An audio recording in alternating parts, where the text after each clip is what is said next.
literally after years of watching the development of drones and armored fighting vehicles and their interaction on the modern battlefield, the United States finally is moving to top armor. Army wants cope cage like armor to protect from drone attacks on its tanks. With the threat of drones rapidly changing the realities of warfare, the Army finally requests overhead armor on 1,500 tracked vehicles. About time. Long gone are the times when people laughed at the cope cage, such as right here. Even at the time, if you had no idea of what the hell was going on, this was ridiculous. Is referred to the slat armor lining at the top of Russian tanks in the Ukrainian conflict. They're designed to protect against incoming projectile attacks, but now they're garnering a reputation for being hilariously ineffective. Again, this was 3 years ago. 3 years ago. Hilariously ineffective.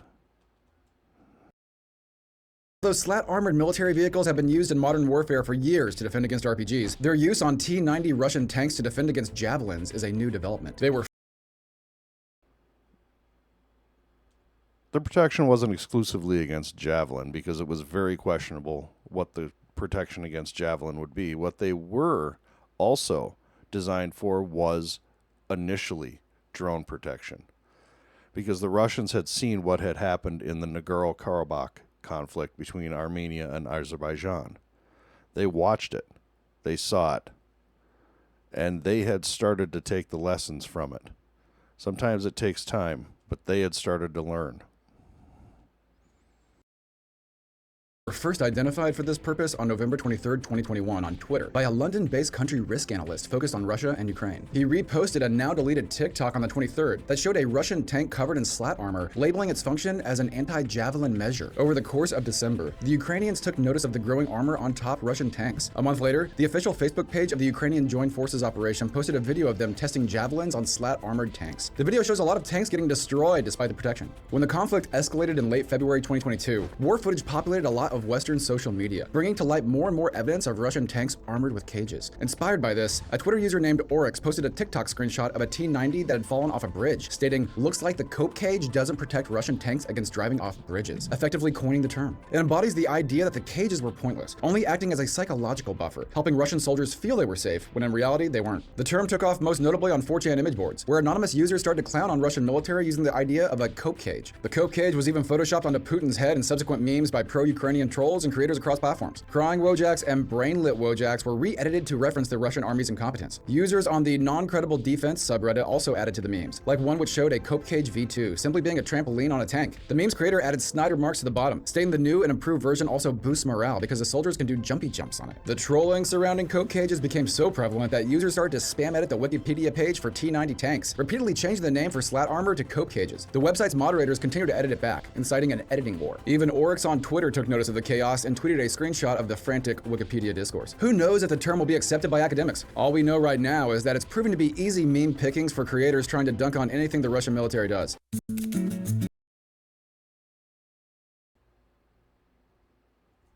And that was again from the site Know Your Meme. So they were obviously memeing on it years ago and thought it was completely ineffective. Thought. This is from May 24th, 2024. Ukrainian M1 Abrams tanks gets elaborate cope cages, Soviet explosive reactive armor. New defenses are appearing on Ukraine's M1 Abrams tanks after at least a quarter of them have been knocked out, primarily by drones. And this article and many others goes into the losses, not just of Abrams, but of Leopard, T-72, T-80, T-90 tanks, due in large part to drones. And in this article, I believe it's this article right here,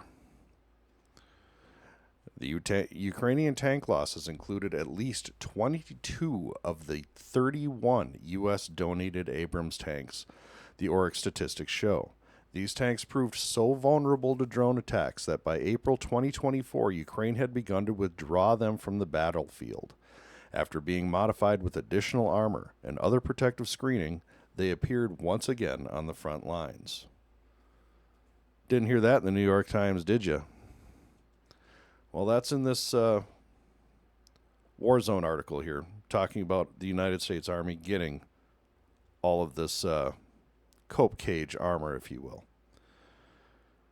And it's so ineffective that in January of 2024, following the October 7th attack, the Israelis, having experienced many drone drops of grenades from drones on their tanks, Israeli Merkava tanks get improved anti-drone magnet bomb defenses. The threats the Israeli Defense Forces are facing in Gaza are significantly transforming the look of its Merkava Mark III tanks.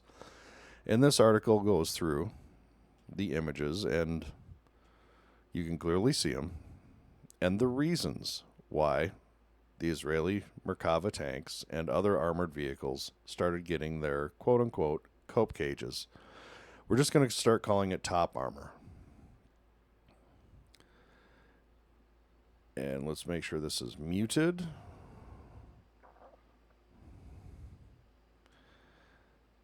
And yes, it was right on the top armor. And it clearly started a fire, which very likely disabled the tank. Hopefully the crew was fine. But that's just one. This is China. This is a Chinese heavy battalion conducting training. And do you see what's on top of their tanks and armored personnel vehicles? That's right. Top armor. Top armor. On their battle tanks. Top armor. Clearly, they have been paying attention to what's been going on in Ukraine. Because you can turn a multi-million-dollar tank into nothing with just the drop of a grenade if you don't have top armor. And it's just this simple. In it goes. It goes pop. And then we have cook-off. Or we have direct kinetic contact. Multi-million dollars taken out by less than $1,000. And pop. And we have cook-off.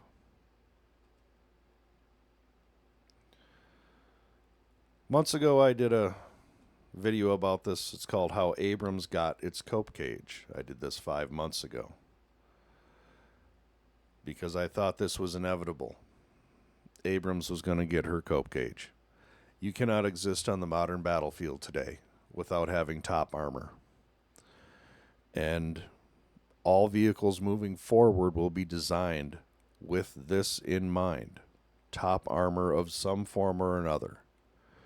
Whether it's umbrella-like cages or something different. Who knows what the future will bring? But what we do know is that the future is now, and that drones are that future. And their ability to just drop something right in the hatch. Right in the hatch. And millions of dollars are gone. Poof. Like that. Just dropped it in, popped it off. This is a multi-million-dollar.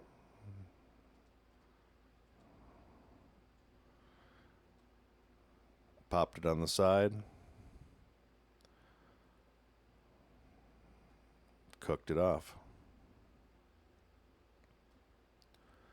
So the United States Army has taken note and has finally, it's taken literally years of watching many armor vehicles burn, but the United States Army has finally caught up to the Russians, the Ukrainians, the Israelis, and most importantly, the Chinese. I'm glad to see it. Sometimes it takes a long time to learn a lesson. Hopefully that lesson is being learned quicker and adapted to quicker in the future. But as for now, I'm glad to see that Abrams is going to get her cope cage. If you like the video, hit the like. Hopefully you'll subscribe, share it with a friend, let them know. The Chinese do it. The Israelis do it. The Ukrainians do it. The Russians do it. And now the Americans do it. Top armor. It's about time. Thank you. Appreciate you.